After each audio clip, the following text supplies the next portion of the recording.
الحمد للہ رب العالمین والصلاة والسلام علی محمد الامین اعوذ باللہ من الشیطان الرجیم بسم اللہ الرحمن الرحیم۔ خواتین و حضرات، ہم سورہ حج کی آیت 75 سے درس کی ابتدا کر رہے ہیں۔ اس سے پیچھے خاتمہ کلام یہاں ہوا تھا کہ ما قدر اللہ حق قدر ان اللہ لقوی عزیز۔ انہوں نے اللہ کی قدر نہیں پہچانی جیسا کہ اس کے پہچاننے کا حق ہے۔ یہ حقیقت ہے کہ شرک پیدا ہی اس وقت ہوتا ہے جب آدمی کے تصورات میں پستی آ جاتی ہے۔ انسان اپنے آپ کو پہچانے تو یہ حقیقت ہے کہ جتنی مخلوقات بھی ہمیں نظر آتی ہیں ان میں انسان کا مرتبہ نہایت واضح طور پر بلند ہے۔ چنانچہ وہ کسی مخلوق کو معبود بنا لے، یہ آخری درجے کی حماقت ہے۔ اور اگر وہ اس سے اوپر اٹھ کر اللہ تعالیٰ کی ذات صفات کا تعارف ہو جانے کے باوجود یہ خیال کرے کہ اللہ تعالیٰ کو خلق میں کسی کی مدد کی ضرورت پڑی ہے یا امر میں پڑ رہی ہے، تو یہ بھی گویا پستی کو اختیار کرنا ہے۔ یعنی جس طرح اپنی ناقدری انسان کرتا ہے اسی طرح سے وہ اپنے رب کی بھی ناقدری کرتا ہے۔ تو یہ آخری درجے میں اللہ تعالیٰ کی ناقدری ہے۔ اس کا مطلب یہ ہے کہ اللہ کا مرتبہ نہیں پہچانا گیا، اللہ کی صفات کے شعور میں پستی آ گئی ہے۔ اللہ کون ہے، کس کو ہونا چاہیے، انسانی عقل اس کا جب تصور کرتی ہے تو اس میں کہیں شائبہ بھی اس کا نہیں آ سکتا کہ وہ ہستی بھی اللہ ہو سکتی ہے یا اس کائنات کی خالق ہو سکتی ہے جو اس طرح اپنی ہی مخلوقات کی محتاج ہو جائے۔ تو انہوں نے اللہ کی قدر نہیں پہچانی۔ میں نے لکھا ہے یعنی انہوں نے خدا کو مانا ہے مگر اس کی عظمت و قدرت کے صحیح شعور کے ساتھ نہیں مانا۔ قدر نہیں پہچانی یعنی اللہ کو کیسا ہونا چاہیے، انسان اس شعور کے ساتھ پیدا ہوا ہے۔ وہ الفاظ نہیں دے سکتا، وہ اللہ کی کتابوں نے، اللہ کے پیغمبروں نے آ کے دے دیے ہیں، ورنہ انسان کے اندر جس برتر ہستی کا تصور پیدا ہوتا ہے یا جس کے بارے میں وہ خیال کرتا ہے کہ وہ اس کائنات کا خالق ہوگا، اس سے متعلق اس طرح کی پست بات کا وہ تصور نہیں کر سکتا، ورنہ ایسے مزے کا خیز عقیدے نہ ایجاد کرتے۔ اس لیے کہ اس طرح کے تمام عقیدے در حقیقت خدائی کے کم تر اندازے پر مبنی عقیدے ہیں۔ یعنی یہ ذات باری کو جیسے کہ وہ ہے، اس کی خدائی جیسی کچھ کہ وہ ہے، اس کو نہ سمجھنے کے نتیجے میں پیدا ہوتے ہیں۔ ورنہ اگر اپنے پروردگار کی قدر انسان پہچانے تو کبھی اس طرح کے تصورات قائم نہیں کر سکتا۔ اسی پر آگے پھر مضمون کو بڑھایا ہے جس کی میں نے وضاحت کی ہے کہ یہ اسی ناقدری کا نتیجہ ہے کہ فرشتوں کو معبود بنائے بیٹھے۔ یعنی اللہ تعالیٰ کی قدر پہچانی ہوتی تو کبھی فرشتوں کے بارے میں وہ تصور نہ کرتے۔ اللہ تعالیٰ نے بتایا کہ میرے فرشتے ہیں، میرے بندے ہیں، میرے خدام ہیں، ہر وقت میرے دیے ہوئے ہدایت نامے کے مطابق تمام چیزیں انجام دیتے ہیں، ادنا درجے میں کہیں امتثال امر سے گریز نہیں کر سکتے۔ فرشتوں کا یہی تعارف اللہ کے شایان شان ہے۔ وہ بھی اللہ کی مخلوقات میں سے ایک مخلوق ہے۔ میں نے عرض کیا تھا کہ جو پیغمبروں کو ماننے والی امتیں ہیں ان میں شرک یا تو فرشتوں کے بارے میں غلط تصورات قائم کر کے پیدا ہوا ہے، یا جنات کے بارے میں، اور یا خود انسانوں کے بارے میں۔ یعنی اوہام کے لیے وہاں زیادہ گنجائش نہیں ہوتی۔ تو یہی 3 ہستیاں ہیں جن سے متعلق انسان صحیح تصور سے ہٹ جاتا ہے اور پھر شرک پیدا کر بیٹھتا ہے۔ اہل عرب نے یا رسول اللہ صلی اللہ علیہ وسلم کی قوم کے لوگوں نے فرشتوں کو معبود بنایا تھا، اور دوسری جگہ ذکر ہوا ہے کہ جنوں کو بھی، یعنی جنوں کو اگرچہ دوسرے درجے میں، لیکن ان کو بھی معبود بنا لیا تھا۔ یہ لات، منات، عزا یہ فرشتوں ہی کے بت تھے، تو ان کے ہاں فرشتوں کی پرستش ہو رہی تھی، ان کو خدا کی بیٹیاں قرار دیا گیا تھا۔ یہ دیکھ لیجئے کہ جب زیادہ فاصلہ ہو گیا تو فرشتے اور جنات، اور جہاں یہ زیادہ فاصلہ نہیں ہوا وہاں حضرت مسیح۔ تو انسان یہی کرتا ہے، ہماری امت کا بھی یہی معاملہ ہے کہ اس میں پھر انسانوں کو معبود بنایا گیا ہے۔ پیغمبر کو یہ درجہ دے دیا، صالحین کو یہ درجہ دے دیا، جن لوگوں کے بارے میں خیال کیا کہ ان کو اللہ تعالیٰ نے علم و عمل میں کوئی مرتبہ دیا ہے، بجائے اس کے کہ ان کو عاجز بندوں کی جگہ رکھتے، ان کی عزت ضرور کرتے، لیکن اس سے آگے بڑھ کر ان کی طرف بعض اوہام منسوب کیے، بعض چیزوں کی توجیہ نہیں کر پائے، تو ان کو ان کی کرشمہ سازی سمجھ لیا اور پھر معبود بنا لیا۔ تو یہ اللہ کی ناقدری کا نتیجہ ہے۔ اس لیے فرمایا کہ اگر اللہ کو مانتے ہیں اور اللہ سے واقف ہیں اور اللہ کے پیغمبروں سے اپنے آپ کو نسبت دیتے ہیں اور اللہ کی کتابوں کا بھی کوئی ذکر کرتے ہیں، تو پھر یہ ناقدری پیدا نہیں ہو سکتی، لیکن انہوں نے پیدا کر لی۔ اس کے بعد یہ واضح کیا کہ فرشتوں کی حیثیت کیا ہے۔ فرمایا اللہ یستفی من الملائکۃ رسلا ومن الناس، ہم کو جیسے انسانوں کے اندر سے اللہ تعالیٰ اپنی پیغام رسانی کے لیے بعض لوگوں کا انتخاب کر لیتا ہے، ایسے ہی فرشتوں میں سے بھی کر لیتا ہے۔ تو اگر انسانوں میں سے بعض لوگوں کو پیغمبری کے لیے منتخب کر لیا جائے تو کیا وہ معبود ہو جائیں گے؟ کیا وہ اس کائنات کے مالک ہو جائیں گے؟ کیا وہ مولائے کائنات ہو جائیں گے؟ کیسی احمقانہ باتیں کرتے ہو؟ اللہ کے بندے ہیں۔ چنانچہ معلوم ہے کہ ہمیں بار بار یہ توجہ دلائی گئی ہے کہ ہم جب گواہی دیں کہ محمد صلی اللہ علیہ وسلم اللہ کے رسول ہیں، تو اس کے ساتھ پہلے یہ گواہی دیں کہ وہ اللہ کے بندے ہیں، یعنی ان محمدً عبدہ و رسولہ، وہ اللہ کے بندے ہیں، وہ اس کے رسول ہیں۔ تو اس طرح فرشتوں کے بارے میں بھی بتایا کہ جبریل بھی اسی طرح سے فرشتوں میں سے منتخب کیے گئے ہیں۔ ظاہر ہے سب سے زیادہ ممتاز الروح یا روح الامین وہ جبریل امین ہے، تو ان کی مثال ہی لے لی۔ فرمایا کہ جس طرح سے اللہ تعالیٰ نے تمہارے اندر سے محمد صلی اللہ علیہ وسلم کو چنا ہے، اس سے پہلے مسیح کو چنا تھا، اس سے پہلے موسیٰ کو انتخاب کیا تھا علیہم السلام، ایسے ہی وہ فرشتوں میں سے بھی پیغام رسانی کے لیے انتخاب کرتا ہے۔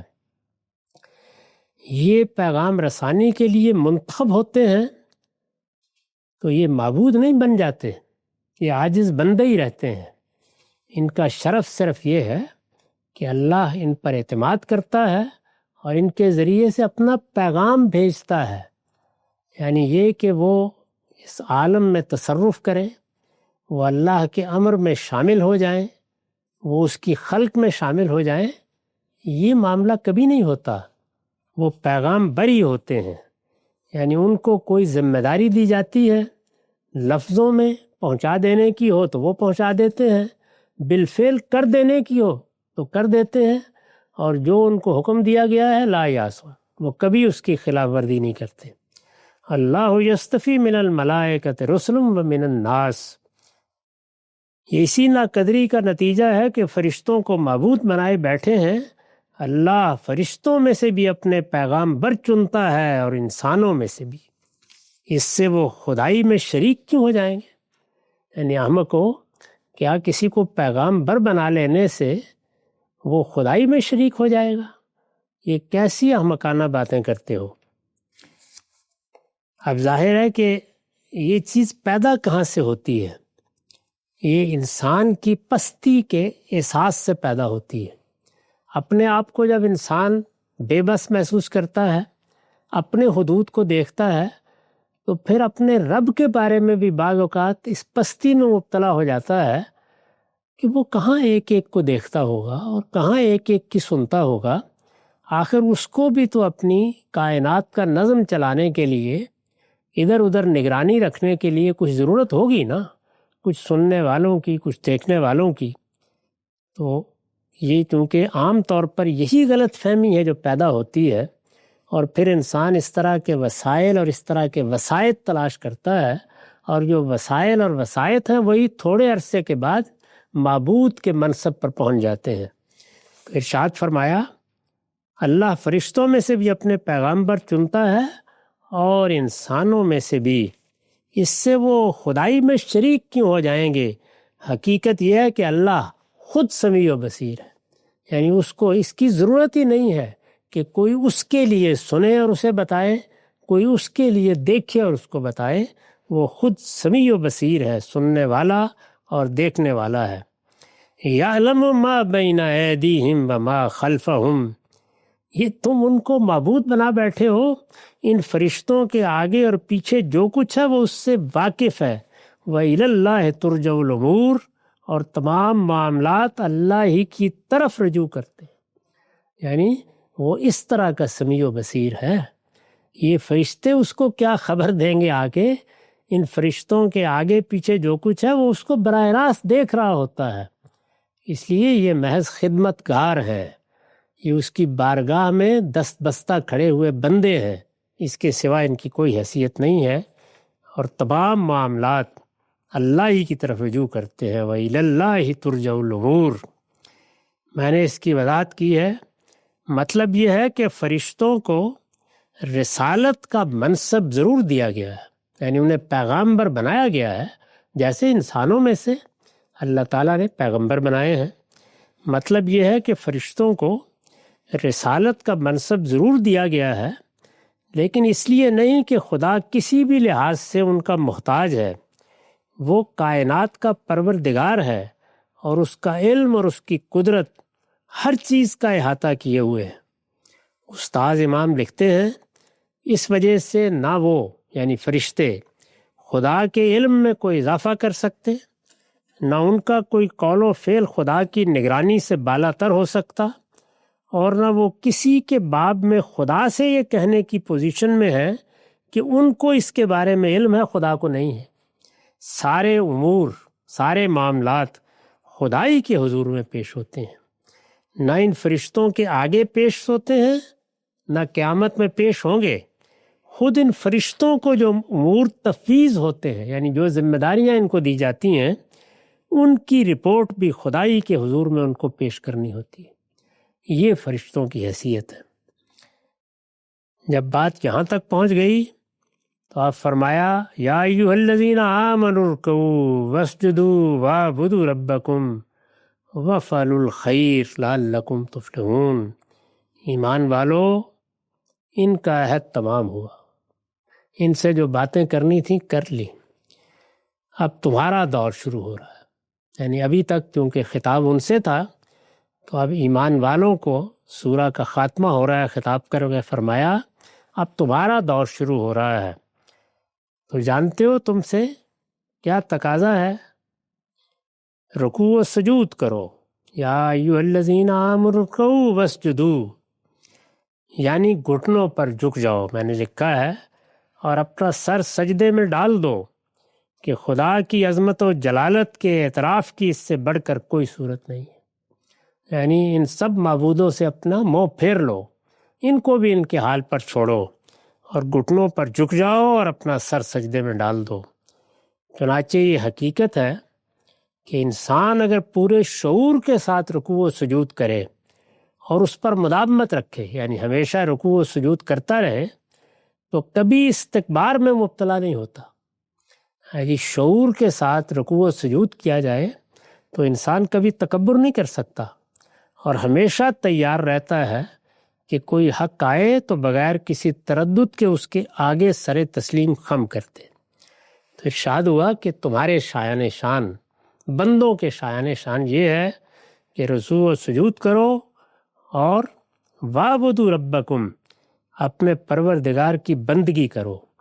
اس میں جو لفظ عبادت آیا ہے، اس پر میں نے لکھا ہے اصل میں عبادت کا لفظ آیا ہے، اور یہ جامع مفہوم میں ہے۔ عبادت کا لفظ پرستش کی بعض صورتوں کے لیے بھی آتا ہے، جیسے نماز ہے، جیسے روزہ ہے۔ اس سے آگے اٹھ کر یہ بندگی کے مفہوم میں آ جاتا ہے، تو یہاں اس مفہوم میں آیا ہے۔ اصل میں عبادت کا لفظ آیا ہے، اور یہ جامع مفہوم میں ہے۔ رکوع و سجود کی ہدایت کے بعد ظاہر ہے کہ یہ خاص کے بعد عام کا ذکر ہے، یعنی رکوع و سجود کرو، اور صرف رکوع و سجود نہیں، زندگی کے ہر معاملے میں اللہ کی بندگی کرو۔ چنانچہ مدعا یہ ہے کہ زندگی کے تمام معاملات میں خدا ہی کی بندگی اور اسی کی اطاعت اختیار کرو۔ اور فرمایا وَفَعْلُوا الْخَيْرَ، اور نیکی کے کام کیا کرو، لَعَلَّكُمْ تُفْلِحُونَ، تاکہ تم فلاح پاؤ۔ یہاں پر رسالت مآب نے سجدہ کیا ہے، تو اس جگہ پر ہر شخص کو اپنا سر جھکا دینا چاہیے، اور نیکی کے کام کرو۔ میں نے لکھا یہ مزید عام ہے۔ استاد امام کے الفاظ میں اس سے ان نیکیوں اور بلائیوں کی طرف بھی اشارہ کر دیا ہے جن کا درجہ اگرچہ فرائض و اوامر کا نہیں ہے، لیکن وہ فضائل و مکارم میں داخل ہیں، اور زندگی کے سنوارنے میں ان کو بڑا دخل ہے۔ یعنی اب گویا بتایا کہ رکوع، سجدہ، عبادات، ہر معاملے میں اللہ کی بندگی اور اس کی اطاعت، اور کوئی بھی نیکی کا کام ہو اس کی طرف آگے بڑھنے کی کوشش کرو، اور نیکی کے کام کرو تاکہ تم فلاح پاؤ۔ یعنی صرف وہ چیزیں نہیں کہ جو دین میں فرض کر دی گئی ہیں یا جن کا حکم دے دیا گیا ہے، تمہاری فطرت بتاتی ہے نیکی کیا ہے، تو وَفَعْلُوا الْخَيْرَ، نیکی کے کام کیا کرو۔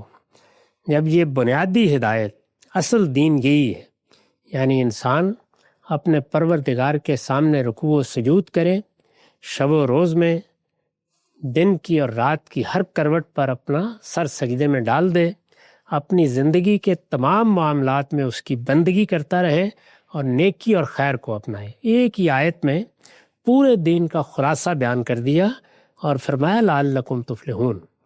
یعنی اگر ایک لفظ سے بیان کر رہا ہو تو اپنے آپ کو پاکیزہ بناؤ، تزکیہ کرو، اور اگر اس کی تفصیل کرنی ہو تو یہ اس کی تفصیل ہے، لعلکم تفلحون، تاکہ تم فلاح پا جاؤ۔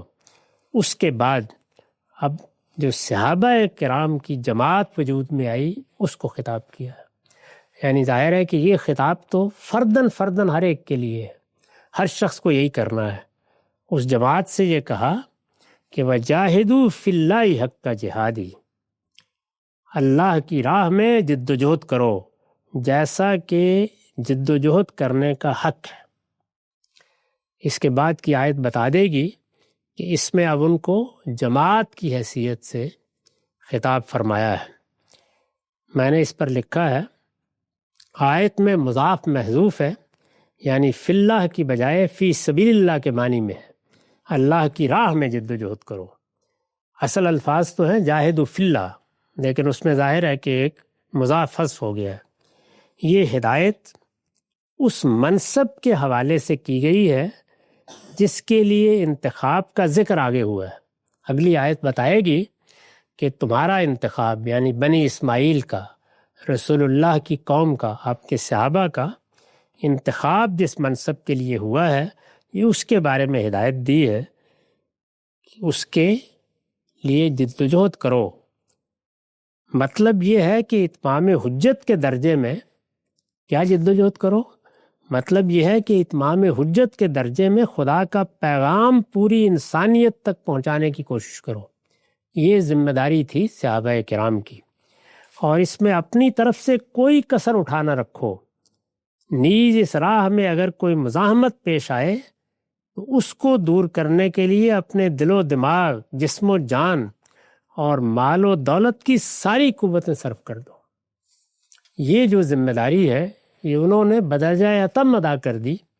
اس کے بعد ظاہر ہے کہ بنی اسماعیل نسلاً بعد نسلاً اس آیت کے مخاطب ہیں اور یہ ذمہ داری ان پر عائد ہوتی ہے، یہ ذریت ابراہیم کی ذمہ داری ہے۔ تو فرمایا کہ وجاہدوا فی اللہ حق جہادی، اور اللہ کی راہ میں جد و جہد کرو جیسا کہ جد و جہد کرنے کا حق ہے۔ فرمایا هو اجتباکم، اس نے تمہیں چن لیا ہے، تمہارا انتخاب کر لیا ہے، ایک بڑے منصب کے لیے تم منتخب کیے گئے ہو۔ اس کی وضاحت میں حاشیہ ہے، یعنی اسی طرح منتخب کر لیا ہے جس طرح بنی آدم میں سے وہ بعض ہستیوں کو نبوت اور رسالت کے لیے منتخب کرتا ہے۔ اللہ تعالیٰ نے دو طرح کا، ایک فرد کی حیثیت سے پیغمبروں کا انتخاب اور ایک جماعت کی حیثیت سے ذریت ابراہیم، حضرت ابراہیم کی اولاد کا انتخاب۔ یہ حضرت ابراہیم کی اولاد ہے جس کو یہاں خطاب کر کے یہ کہا ہے، یعنی صحابہ کرام کی جماعت۔ اس سے پہلے بنی اسرائیل بھی اسی طرح منتخب کیے گئے تھے، وہ بھی ذریت ابراہیم ہے، پہلے ان کا انتخاب بھی ایسے ہی ہوا، لیکن اپنی سرکشی اور بغاوت کیشی کی وجہ سے خدا کے غضب کے مستحق ہوئے اور ان پر لعنت کر دی گئی۔ چنانچہ اب صحابہ کرام کو یا بنی اسماعیل کو یا سیدنا ابراہیم کی اولاد کی دوسری شاخ کو خطاب کیا اور یہ فرمایا کہ اللہ نے اب تمہارا انتخاب کیا ہے۔ یہ وہ انتخاب ہے جس کو سورہ آل عمران میں اس طرح بیان کیا ہے کہ ان اللہ اصطفیٰ آدم و نوحً و آل ابراہیم و آل عمران علی العالمین۔ یہ وہ انتخاب ہے جس کو پھر سورہ بقرہ میں جب اللہ بیان کرتے ہیں کہتے ہیں کہ فضلتکم علی العالمین، اس انتخاب کی وجہ سے تمہیں دنیا کی سب قوموں پر ہم نے فضیلت دی ہے، یہ تمہارا انتخاب ہے۔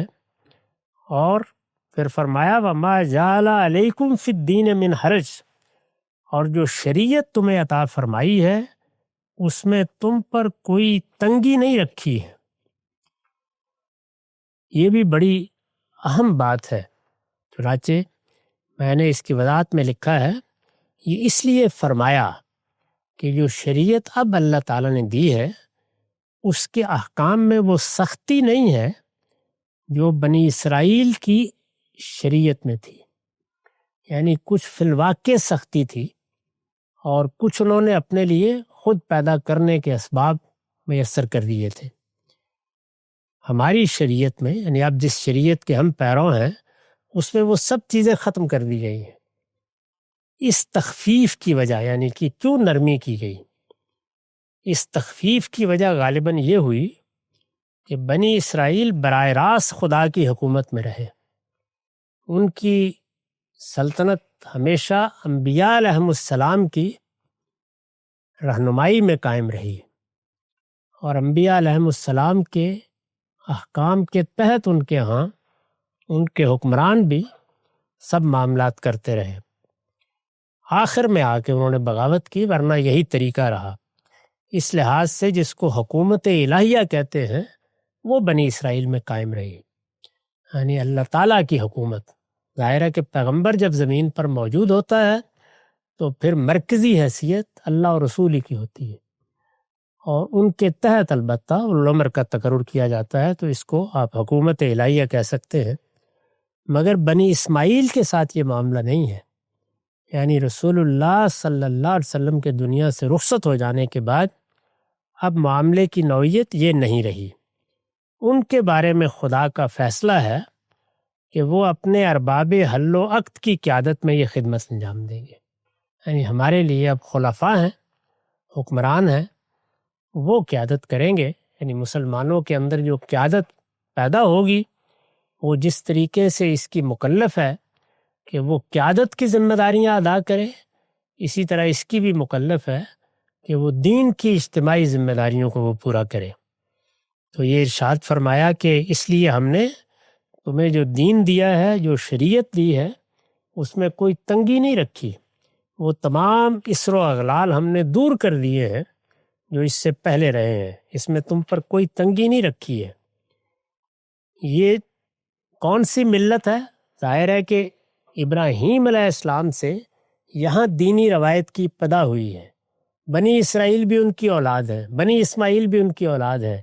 تو فرمایا کہ اب ہم نے جو ان کے لیے سختی روا رکھی تھی، یا جو سختی انہوں نے خود پیدا کر لی، اس کو ختم کر دیا۔ دین ٹھیک اس ملت کے پاس چلا گیا ہے جہاں سے اس کی ابتدا ہوئی تھی۔ ملت ابیکم ابراہیم، تمہارے باپ ابراہیم کی ملت تمہارے لیے پسند فرمائی ہے۔ تو اس میں ملت ابیکم کے الفاظ نے واضح کر دیا کہ یہ در حقیقت ذریت ابراہیم سے خطاب ہو رہا ہے۔ ملت ابیکم ابراہیم، تمہارے باپ ابراہیم کی ملت، اس کا دین، اس کا طریقہ تمہارے لیے پسند فرمایا ہے۔ اس پر میں نے لکھا ہے یعنی اصل اسلام کی جو ہدایت سیدنا ابراہیم کو دی گئی تھی، اس میں اس طرح کے کوئی اسر و اغلال نہیں تھے۔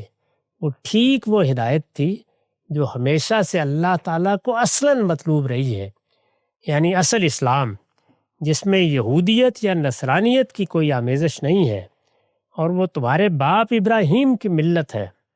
ہم نے اسی کو تجدید و اصلاح اور اس میں بعض اضافوں کے ساتھ تمہارا دین اور تمہاری شریعت بنا دیا ہے۔